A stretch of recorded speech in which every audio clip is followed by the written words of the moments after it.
Ciao ragazzi, se state soffrendo di dolori cronici, oggi, questa sera alle ore 8, ci sarà una nuova intervista di podcast di Veneziano Therapy con la dottoressa Laura Pirotta. È una psicologa molto affermata sul web, quindi mi raccomando, non perdetevi questa intervista di questa sera alle ore 20.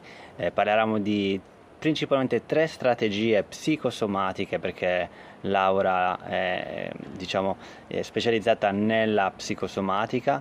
Comunque abbiamo questa cosa in comune tutti e due, e quindi potete avere un nuovo parere di una nuova esperta.